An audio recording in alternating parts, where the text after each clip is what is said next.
آج ہم معدے میں ایک بیکٹیریا ایچ پائلورائی یعنی ہیلیکوبیکٹر بیکٹیریا کے بارے میں بات کرنا چاہتے ہیں۔ یہ ہیلیکوبیکٹر بیکٹیریا 1984 میں دو آسٹریلوی سائنسدانوں نے اس کو ڈسکور کیا اور سن 2005 میں ان کی انہی خدمات کی وجہ سے عالمی ادارے نے ان کو نوبل پرائز ان فزیالوجی اور ان میڈیسن سے نوازا۔ یہ بیکٹیریا گندے آلودہ برتنوں،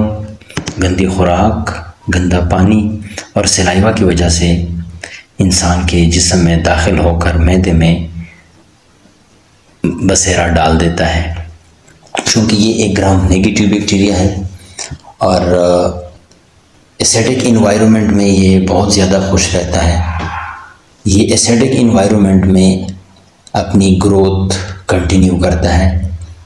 اس لیے جب یہ معدے میں پہنچتا ہے تو یہ معدے میں موجود تیزاب کی مقدار کو بڑھا کر معدے کے انر لائننگ کو توڑ دیتا ہے، یعنی معدے کے انر سیل وال کو توڑ کر اس میں یہ پینیٹریشن کر لیتا ہے اور وہاں جا کر پرفوریشن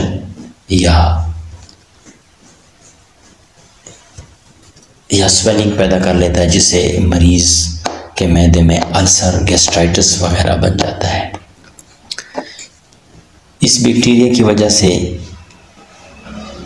مریض اکثر پریشان رہتا ہے، کھانے پینے کو دل نہیں کرتا، بھوک بہت کم لگتی ہے، کبھی کبھار کڑوا پانی منہ کی طرف آتا ہے، نوزیا، وومیٹنگ، نازیا جو الٹی سے پہلے والی کیفیت ہوتی ہے، اکثر مریض کو الٹی وغیرہ بھی آ جاتی ہے، سر چکرانا، ورٹائگو یعنی چکر آنا، بھوک نہ لگنا، وزن میں انتہائی کمی محسوس کرنا، کیونکہ مریض جب معدے میں درد محسوس کرتا ہے، جب اس کا معدہ اپسیٹ رہتا ہے تو وہ کھا پی نہیں سکتا، اس لیے مریض اس درد کی وجہ سے کبھی کبھار سانس میں بھی بہت زیادہ تکلیف محسوس کرتا ہے۔ تو اس بیکٹیریا کے اٹیک کے بعد جب مریض ڈاکٹر کے پاس جاتا ہے تو ڈاکٹر اس کے لیے، اس کی ڈائگنوز کے لیے اور ٹریٹمنٹ کے لیے مریض سے جب انفارمیشن لیتا ہے، اس کی ہسٹری وغیرہ لیتا ہے، تو ڈاکٹر حضرات اس کے لیے بلڈ ٹیسٹ وغیرہ ریکمینڈ کرتا ہے۔ اس کی ڈائگنوز کے لیے عموماً مریض کے خون سے ان کا ٹیسٹ کیا جاتا ہے، مریض کے بازو سے خون نکال کر لیبارٹری میں بھیج دیا جاتا ہے اور بلڈ ٹیسٹ کے ذریعے اس بیکٹیریا کو ڈیٹیکٹ کیا جاتا ہے۔ بہترین اور ایتھینٹک ریزلٹ کے لیے سٹول اینٹیجن ٹیسٹ بھی کروانا بہت ضروری ہوتا ہے۔ اس کے ساتھ ہی ایک اور ٹیسٹ جو کہ یوریا بریتھ ٹیسٹ، جس کو ہائیڈروجن ٹیسٹ بھی کہا جاتا ہے، اس کے ذریعے بھی اس بیکٹیریا کو معلوم کیا جا سکتا ہے۔ مزید برآں اور اچھے نتائج حاصل کرنے کے لیے مریض کے معدے میں کیمرے کے ذریعے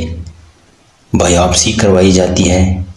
یعنی اس کے ٹیشو سے تھوڑا سا سیمپل لے کے لیبارٹری میں بھیج دیا جاتا ہے تاکہ اس بیکٹیریا کو در حقیقت میں معلوم کیا جا سکے۔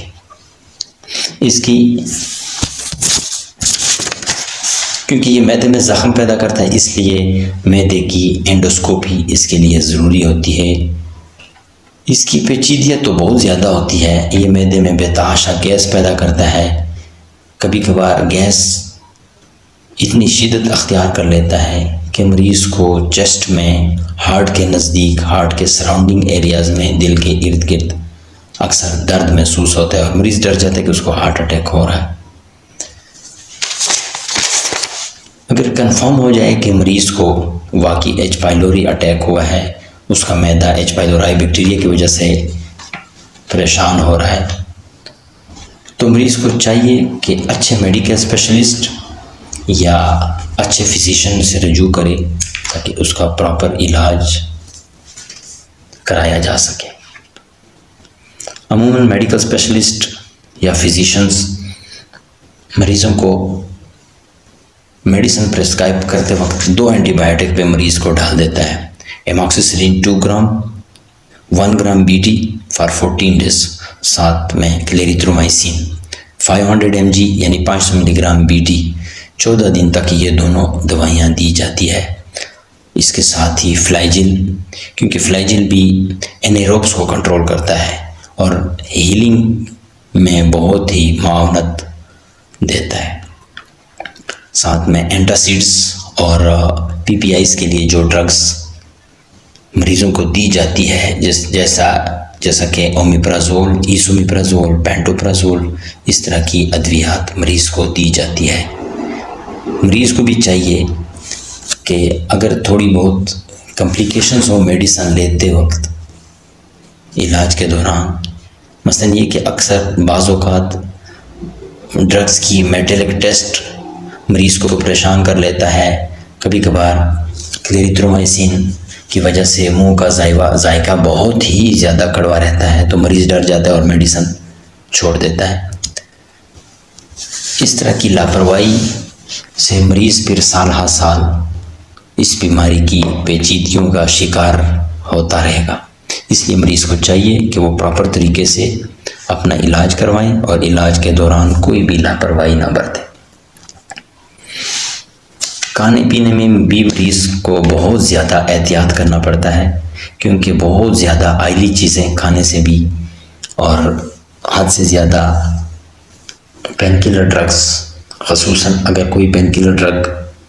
خالی پیٹ کسی مریض کو دی جائے تو وہ بھی السر وغیرہ پیدا کر سکتا ہے۔ لہٰذا ہر مریض کو چاہیے کہ وہ کوئی بھی اینٹی بائیوٹک یا غیر ضروری اینٹی بائیوٹک سے اجتناب کریں اور درد کی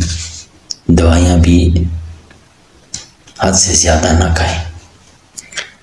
ان کی ویسے بھی بہت ساری کمپلیکیشنز ہوتی ہے، کبھی کبھار مریض جب اپنا علاج مکمل کر لیتا پھر بھی اس کو